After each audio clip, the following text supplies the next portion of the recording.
Donc c'est une semaine importante qui commence ce lundi 25 novembre. La Lune est en balance après un vide de course important, oui, comme la semaine. Un vide de course qui dure jusqu'à midi 19. Donc en fait, la semaine, lunairement parlant, commence à midi 20. En balance. Et on a passé le dernier quartier, donc on est en lune décroissante. C'est un moment où les énergies sont en introspection vers le bas et la balance est un signe par contre plutôt extraverti qui s'intéresse à l'esthétique et la manière dont tout s'équilibre. Alors, qu'est-ce qu'elle nous réserve d'autre cette semaine? Eh ben, elle nous réserve quand même la rétrogradation de Mercure en Sagittaire et quelques aspects qui sont super intéressants. Bonjour, je suis Judith d'Astrologie et compagnie. J'ai créé le podcast et le portail Astrologie et compagnie pour vous inviter à redécouvrir les sagesses anciennes et à explorer votre libre arbitre. Mon objectif à moi, il est d'offrir une approche authentique à la spiritualité, à l'astrologie, aux énergies subtiles, aux mondes invisibles, à tout ce qui est loin des apparences et en évitant les clichés et les tendances superficielles, parce que le but de tout ça, c'est quand même de nourrir notre esprit et notre âme. Et maintenant, il y a de la musique, c'est un générique.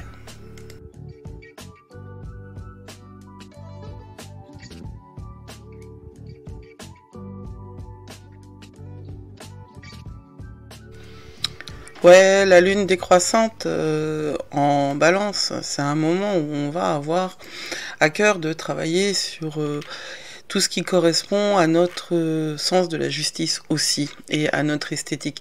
C'est un moment, on est quand même sur la dernière semaine du mois de novembre. Le mois de novembre, il a été inauguré par Samhain, donc par une fête dédiée aux ancêtres, et il nous conduit petit à petit vers l'hiver, qui est le 21 décembre et qui est Yule, la fête des Lumières, hein, quelque part. C'est-à-dire le moment où, en fait, on va chercher la lumière.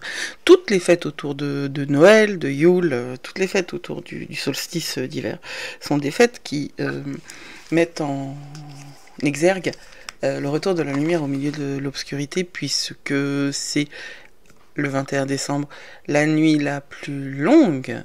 Mais dès le 23 décembre, les jours grandissent. Donc à la fois, on rentre dans la période obscure, puis à la fois, on en sort exactement au même moment. Cette contradiction-là, elle est nôtre, c'est nous.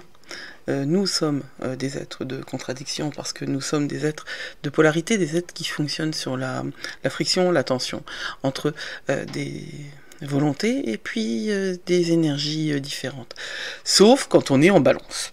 Parce que globalement, l'énergie de la balance, c'est une énergie qui va vers l'harmonie, qui cherche l'harmonie à tout prix, au prix même de soi-même.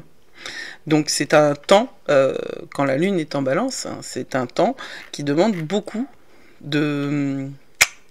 d'équilibre. Et le travail de l'équilibre, je le dis tout le temps, c'est le travail, c'est pas un travail simple, hein. L'équilibre, c'est pas quelque chose de statique, au contraire. C'est quelque chose qui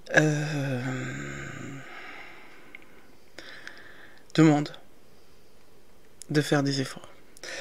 Alors, c'est un signe d'air qui va nous amener à penser, en fait, hein, et aussi à aimer, parce qu'il y a de la Vénus dans Balance. Dans la balance.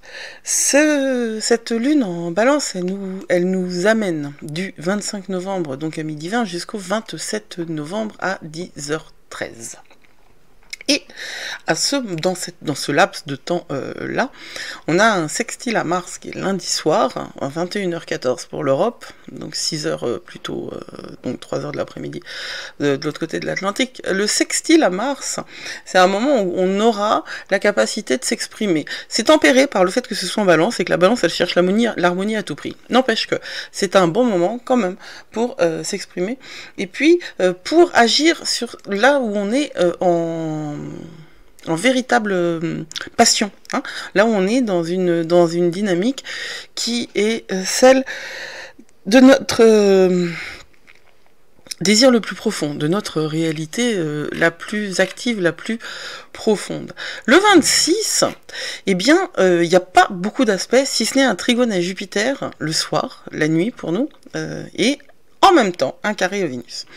Donc ça va être des énergies mixtes, c'est-à-dire, mixte, à la fois dans l'expansion, parce que trigone à Jupiter, on est dans l'expansion, la joie, l'optimisme, et à la fois dans un carré à Vénus. Alors la Lune en balance carré à Vénus, c'est typiquement, je vous propose d'aller lire l'article que j'ai écrit sur le site astrologiecompagnie.com ou qui est aussi proposé dans le groupe. À propos des idées reçues sur les aspects, je ne considère pas les carrés comme des aspects négatifs, parce que là, en l'occurrence, quand la Lune en balance, elle est carrée Vénus, c'est pas de la négativité. C'est une espèce de tension, mais ça va être une tension sur qu'est-ce que je vais choisir, poire ou fromage. Je vais prendre un café gourmand, il y aura tout dedans. Voilà. Donc c'est du trop-plein. Alors le trop-plein, c'est pas obligatoirement une bonne chose, hein, ni pour l'estomac, ni pour le reste. Hein. On vit dans un monde de trop-plein. Et on vit dans une économie de l'attention où le trop-plein, c'est notre ennemi. Il faut qu'on arrive à concevoir le vide. Il faut qu'on arrive à laisser de la place au vide dans nos vies qui sont entièrement remplies par les propositions des autres. Le 26 novembre, de 5h56 du matin jusqu'au 28 novembre, 11h51, on a le Soleil qui est trigone à Mars. C'est un temps qui va nous apporter un optimisme un petit peu illusoire. Alors, on va avoir une patate d'enfer. C'est potentiellement, en tout cas, si on peut être intentionnel dans la manière dont on agit, et si, en gros, ça veut dire si on arrive à se concentrer, quoi. Hein, pour les esprits comme le mien, et je sais qu'il y en a beaucoup d'autres comme moi qui m'entendent, qui m'écoutent, et qui m'entendent aussi, de fait, ça peut être aussi le moment où on va partir dans 75 directions en même temps, c'est-à-dire qu'on va avoir 15 projets qui vont se présenter à nous, et on va pas savoir choisir, et on va pas savoir hiérarchiser, et on va dire oui à tout, et 48 heures plus tard, on va se retrouver éclaté au sol de fatigue et de stress et de surcharge, ne serait-ce qu'à l'idée de tout ce qu'on doit faire. On n'est même pas en train de faire, hein, mais à l'idée de ce qu'on doit faire. En termes de collaboration, c'est un moment un peu challengeant, hein, le Soleil trigone à Mars. Donc même si le trigone, encore une fois, je reviens à la question des aspects, le trigone c'est un aspect qui est bénéfique en théorie, et ben là en l'occurrence, il peut y avoir un petit peu trop d'énergie martienne qui vont nous pousser à être un petit peu trop dans la compétition, plus que dans la collaboration. Et le 27 novembre, la Lune, elle arrête d'être en balance. Vous savez ce qu'elle fait après? Rien. Parce qu'il y a un vide de course du 27 novembre 10h14 au 28 1h20. Un énorme vide de course mercredi après-midi. Alors autant Mercure rétrograde, je vais vous en parler après, c'est un moment où on peut vraiment faire beaucoup plus de choses que ce que on vous a toujours dit. Autant les vides de course, c'est pas du tout le moment où il faut initier quoi que ce soit. Donc vous allez potentiellement vous sentir bien flottant quand même ce mercredi entre 10h14 et 1h du matin. Parce que c'est un très grand vide de course. Donc, un temps où il n'y a pas d'aspect, où il n'y a pas de... La Lune, elle est comme... elle est dans son énergie à elle, et uniquement à elle. Et comme la Lune en soi, c'est pas un... C'est un projet, c'est un miroir en fait. Hein. Elle reflète l'énergie des autres et là elle reflète que dalle. Donc c'est un très grand temps de flottement. Si vous avez la possibilité de vous reposer, bah ça tombe très bien. Si vous devez travailler, allez-y parce que ce qui est commencé, ça peut être continué évidemment. En revanche, si vous devez commencer quelque chose ce mercredi après-midi entre 10h14 et 1h20, eh bien statistiquement, il y a peu de chances que ce soit pérenne. Donc voilà, c'est bon à savoir. Si surtout, qu'est-ce qui se passe le 26 novembre? Eh ben, c'est Mercure qui est rétrograde en Sagittaire. Et là, moi, je vous ai préparé un programme là-dessus pour faire du journaling autour de ça. Vous en avez très certainement entendu parler. Si vous m'écoutez, parce que, et si vous me suivez, parce que Je communique un petit peu sur la question. C'est un programme qui coûte vraiment pas cher parce qu'il coûte 7 euros et qui vous accompagne, qui a commencé dimanche. Il y a eu l'accès aux questions par jour ont commencé dimanche. C'est un programme où vous êtes conduit à réfléchir chaque jour à des points qui vont vous permettre d'utiliser Mercure rétrograde de la meilleure des manières. Mercure rétrograde, c'est pas du tout ce qu'on imagine. C'est une énergie d'une excellente qualité, surtout à ce moment-là. Et pourquoi je fais ce programme maintenant, alors que j'ai vraiment pas le temps et j'ai vraiment pas l'énergie? Parce que je pense que c'est vraiment très important pour tout le monde de prendre en charge cette dernière semaine de novembre et celles qui vont nous conduire en fait jusqu'à la fin de la rétrogradation de Mercure, qui est exactement le 15 décembre, sachant que derrière il y a encore 3 semaines de post-ombre.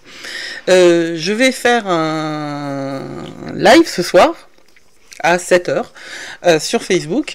Sur le sujet, je vous invite à me rejoindre pour que je vous explique un petit peu ce que c'est que la rétrogradation de Mercure, d'ailleurs comment ça fonctionne, c'est quoi la ombre, c'est quoi la pré-ombre, c'est quoi la post-ombre, et puis pourquoi je dis qu'il y a un trésor caché au milieu, et que alors qu'on vous dit de pas bouger, surtout pas bouger pendant la rétrogradation de Mercure, c'est pas vrai. Il y a même la possibilité de créer un vrai plan, alors pas de le mettre en œuvre, mais de le créer. Et il n'y a rien qu'on ne réalise si on l'a pas pensé correctement au préalable. Donc rendez-vous ce soir à 19h sur Facebook. Et n'ayez pas peur de Mercure rétrograde parce que c'est une énergie de très bonne qualité. Allez voir dans astrologieetcompagnie.com, dans l'onglet les formations, vous trouverez vous tomberez sur cette page, il y a Lune Complice aussi, qui est une formation sur la Lune, et puis il y a ce challenge de jour de journaling autour de... j'ai oublié le titre en fait, c'est réussir sa vie avec Mercure rétrograde, ou j'en sais rien, mais c'est de toute façon l'idée c'est d'utiliser ces énergies-là dans le bon sens, parce qu'il n'y a pas de mauvaise... il n'y a pas de bonne ou de mauvaise situation, non, il n'y a pas de mauvaise astrologie. C'est exactement comme ce que disent les gens qui habitent à la montagne. Il n'y a pas de mauvaise météo, il y a juste des mauvais vêtements. Voilà. Donc, bonne journée, n'oubliez pas, vous êtes plus fort que vous croyez. Et on se retrouve ce soir 7h live Facebook. Blessed be.